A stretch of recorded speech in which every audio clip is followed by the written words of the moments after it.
کہ آدم کو جب یسوع مسیح نے بنایا اور اپنے ہاتھوں سے اسے کریٹ کیا ہے، اپنے ہاتھوں کی اس قدرت کے وسیلہ سے اسے شبیہ دی ہے، اپنے جیسا بنا دیا، تو میرے عزیزو خدا کا کلام کہتا ہے کہ آدم جیتی جان ہوا، اس کے نتنوں کے اندر اس نے دم پھونکا، اور جب دم پھونکا تو وہ زمین پر چلنا پھرنا موو کرنا شروع ہو گیا، اس کے اندر خدا کی مانند خصوصیات آ گئیں۔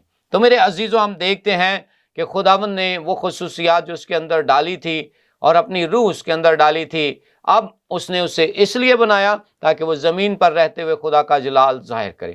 تو میرے عزیزو اگر ہم دیکھیں تو یہ وہ پرانی ساری پلاننگ ہے جو باپ بیٹا اور پاک روح کے درمیان ہوئی ہے۔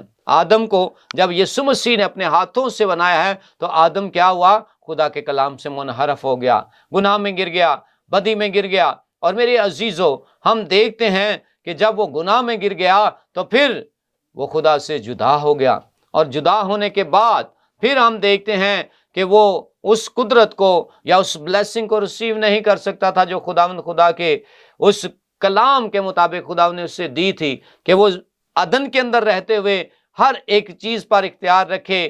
تو میرے عزیزو ہم دیکھتے ہیں کہ اختیار اس نے نہیں چھینا، پر وہ بلیسنگ جو عدن کے اندر رہنے کی تھی وہ چھین لی۔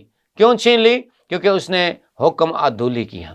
تو میرے عزیزوں میں نے پہلے بتایا کہ جب آدم کو خدا باپ نے بیٹے کے وسیلہ سے بنایا، مسیح یسوع کے وسیلہ سے بنایا، اور مسیح یسوع نے وہ آدم جس کے نتنوں میں اپنا دم پھونکا تھا وہ جیتی جان ہوا، اور یسوع مسیح نے جب اسے بنایا ہے تو جب اس نے گناہ کیا تو اس کا کفارہ دینے کے لیے بھی میرے اور آپ کے یسوع مسیح کو زمین پر آنا پڑا۔ یہ بڑی پرانی پلاننگ ہے۔ اگر rough idea according to Bible لگائیں تو ہمیں اس بات کے بارے میں نالج ہوتا ہے کہ کم از کم کچھ بھی نہیں تو 7000 سال پرانی پلاننگ ہے۔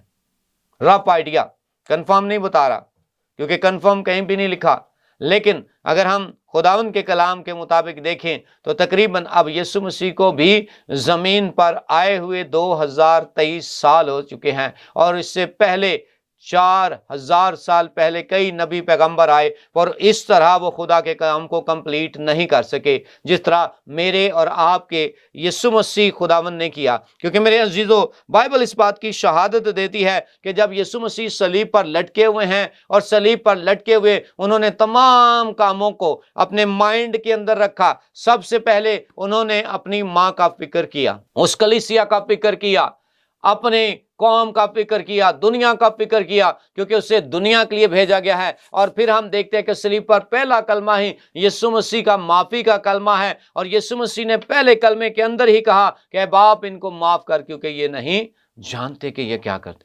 وہ نہیں جانتے تھے کہ وہ کون ہے۔ تو اسی طرح پھر آگے بڑھتے ہیں اور باقی صلیبی کلمات کو بھی ہم دیکھتے ہیں، لیکن وقت کی قید میں رہتے ہوئے ہم اس بات پر غور کریں گے خداوند کا بندہ اس کے بارے میں کیا کہتا ہے۔ میرے ساتھ دیکھیے مقدس لوکا کی معرفت لکھا گیا انجیلی بیان، اور اس کا 23 باب اور اس کی ہم 44 آیت سے پڑھیں گے۔ خداوند کے پاک کلام میں لکھا ہے، پھر دوپہر کے قریب تیسرے پہر تک تمام ملک میں اندھیرا چھا رہا، اور سورج کی روشنی جاتی رہی، اور مقدس کا پردہ بیچ سے پھٹ گیا۔ پھر یسوع نے بڑی آواز سے پکار کر کہا کہ باپ میں اپنی روح تیرے ہاتھوں میں سونپ۔ اس سے پہلے کہ مسیح یسوع فرماتے کہ میں اپنی روح تیرے ہاتھوں میں سونپتا ہوں، ہم دیکھتے ہیں میرے عزیزوں کہ وہ جو اندھیرا ہے 12 بجے سے 3 بجے تک کس لیے چھایا رہا؟ تاکہ ہم یسوع مسیح کے اس جلالی قدرت کو دیکھ سکیں جس کو وہ پورا کرنے کے لیے آئے تھے۔ کیونکہ یہ تمام ہوا کا جو کلمہ ہمارے سامنے رکھا گیا ہے، اس کے پیچھے ایک بہت بڑا میں نے بتایا بھید ہے، اور وہ بھید کیا ہے؟ آئیے ہم پرانے عہد نامہ میں سے دیکھتے ہیں، خدا ان کے پاک کلام میں سے اگر ہم دیکھیں مقدس موسیٰ کی مار پر لکھی گئی احبار کی کتاب، آئیے ہم خدا ان کے پاک کلام میں سے دیکھیں گے عہد عتیق میں سے، پرانے عہد نامہ میں سے احبار کی کتاب، اور اس کا 16 باب 19 آیت میں ہم دیکھتے ہیں کہ بنی اسرائیل کی نجاست کو پاک کرنے کے لیے خداوند نے ایک برہ کے بارے میں کہا۔ میرے ساتھ دیکھیے گا کہ خداوند کس طرح بنی اسرائیل کی نجاست کو پاک کر سکتے ہیں، اور کس طرح انہوں نے کہا کہ ایک برہ لیا جائے، ایک بکرا لیا جائے جو بنی اسرائیل کے گناہوں کو اٹھا لے جائے۔ احبار 16 باب اور اس کی 19 آیت میں یہاں پر یوں لکھا ہے، اور کچھ خون اس کے اوپر 7 بار اپنی انگلی سے چھڑکے اور اسے بنی اسرائیل کی نجاست سے پاک اور مقدس کرے۔ جب وہ پاک ترین مقام اور خیمہ اجتماع اور مذبح کے لیے کفارہ دے چکے تو اس زندہ بکرے کو آگے لائے، اس کے اوپر بنی اسرائیل کی سب بدکاریوں اور ان کے سب گناہوں اور خطاؤں کا اقرار کرے اور ان کو اس بکرے کے سر پر دھر کر اسے کسی شخص کے ہاتھ سے جو اس کام کے لیے تیار ہو بیابان میں بھجوا دے۔ سو میرے عزیزو، ہم دیکھتے ہیں کہ یہاں پر ہم خداوند خدا کے کلام کے مطابق کہ خداوند خدا یہاں پر جو پہلے ہمیں بتا رہے ہیں کہ ایک برہ لیا جائے، ایک بکرا لیا جائے اور قوم کی نجاست کو پاک کیا جائے۔ تو میرے عزیزو، یسوع مسیح نے بھی ہماری خاطر یعنی دنیا کی تمام قوموں کی خاطر کیا کر دیا؟ ہمیں اس ساری نجاست سے پاک کر دیا۔ یہ برہ ہمارے لیے دے دیا گیا، یسوع مسیح ناصری کو ہمارے لیے دے دیا گیا۔ تو میرے عزیزو، ہم خداوند کے پاک کلام کے مطابق دیکھتے ہیں جب 12 بجے سے 3 بجے تک کیا ہوا کہ زمین پر 3 گھنٹے کے لیے اندھیرا چھایا رہا۔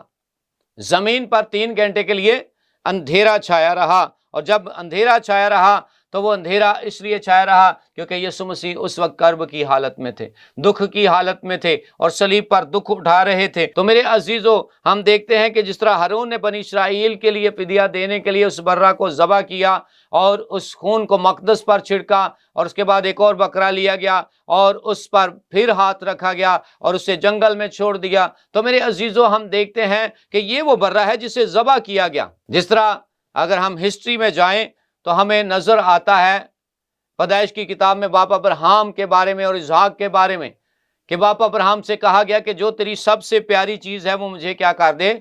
میرے لیے قربان کر دے۔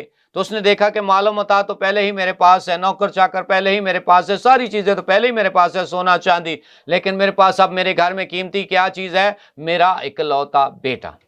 تو میرے عزیزو، خدا نے کہا کہ موریا کے پہاڑوں میں سے ایک پہاڑ پر جا اور وہاں پر کیا کر؟ اسے قربان کر دے۔ اور میرے عزیزو، ہم دیکھتے ہیں کہ جب وہ وہاں پر پہنچے تو ان کے پاس برہ نہیں ہے۔ بیٹا کہتا ہے باپ چھری بھی ہے ہمارے پاس، لکڑیاں بھی ہیں، آگ بھی ہے، برہ نہیں ہے۔ تو پھر باپ نے کیا کہا کہ میرے بیٹے فکر نہ کر، کیوں؟ کیونکہ ہمارا خدا یہوہ یری خدا خود فراہم کرے گا۔ تو میرے عزیزو، ہم دیکھتے ہیں کہ وہ برہ خدا نے اس پہاڑ پر فراہم کیا۔ کیوں ابراہیم کو کہا گیا کہ تو اپنا بیٹا میرے لیے ذبح کر؟ کیونکہ خدا ان کو پتا تھا کہ انہوں نے یسوع مسیح کو بھیجنا ہے تاکہ وہ اس جہاں کے گناہوں کو اٹھا لے جائے۔ میرے عزیزو، میں نے پہلے بھی بتایا کہ یہ جو کلمہ آج ہم پڑھ رہے ہیں تمام ہوا، یہ چھوٹا سا کام نہیں ہے، بلکہ اس کے پیچھے ایک بہت بڑی مسٹری ہے، اس کے پیچھے ایک بہت بڑی ہسٹری ہے جسے ہم جانیں کہ کیوں یہ برہ ہماری خاطر ذبح ہوا۔ اس لیے کہ میرے عزیزو، ہم گناہوں سے رہائی پائیں، ہم گناہوں سے آزاد ہو جائیں، ہم گناہوں سے چھٹکارا حاصل کر لیں، کیونکہ یہاں پر کسی قوم کے بارے میں مینشن نہیں ہے۔ یوحنا کی انجیل اس کے پہلے باب کے اندر لکھا ہوا ہے، اور جتنوں نے اسے قبول کیا اس نے انہیں خدا کے فرزند بننے کا حق بخشا۔ تو میرے عزیزو، ہم خداوند یسوع کی مانند اس کے فرزند بن چکے ہیں، اس کے بیٹے اور بیٹیاں بن چکے ہیں، اور آج ہم پر واجب ہے کہ جو تمام کام یسوع مسیح نے کمپلیٹ کیا، جو آسمانی باپ نے ان کے سپرد کیا تھا، آج وہ کام ہماری زندگیوں کے اندر بھی کمپلیٹ ہو چکا کہ میں اور آپ یسوع مسیح کے اس بہتے لہو کے وسیلہ سے نجات پا چکے ہیں۔ ہاللیلویہ۔ تو میرے عزیزو، ضرور ہے کہ اس لہو کی ہم قدر کریں، یہ نہ ہو کہ ہم بے قدرے بن کر خدا کے لہو کو ادھر ادھر ضائع کریں، بلکہ ہم یسوع مسیح کی پیروی کریں، اس کے حکموں پر عمل کریں۔ آج جب کہ ہمارے پاس موقع ہے، کیونکہ یسوع مسیح نے جب اپنے تمام کاموں کو پورا کر دیا، کیونکہ یسوع مسیح فرماتے ہیں بار بار کہ باپ میری نہیں بلکہ تیری مرضی پوری ہو، تو ہمیں بھی ہر بات کے اندر آج اس بات کو فالو کرنا ہے، یسوع مسیح کی مانند بن جانا ہے، اپنے آپ کو حلیم کر لینا ہے، اپنے آپ کو عاجز کر لینا ہے، اپنے آپ کو بالکل یسوع کی مانند کر دینا، کیونکہ یہ خدا ان کا بندہ پالوس کہتا ہے ویسا ہی مزاج رکھو جیسا مسیح یسوع کا تھا۔ تو اس لیے میرے عزیزو، یہ کام یسوع مسیح نے جو بنے عالم سے پیشتر مقرر کیا گیا تھا، میرے لیے اور آپ کے لیے کمپلیٹ کیا۔ اب ہم پر ڈیپینڈ ہے کہ کیا ہم اس کام کو خداوند کی مرضی کے مطابق پورا کر رہے ہیں۔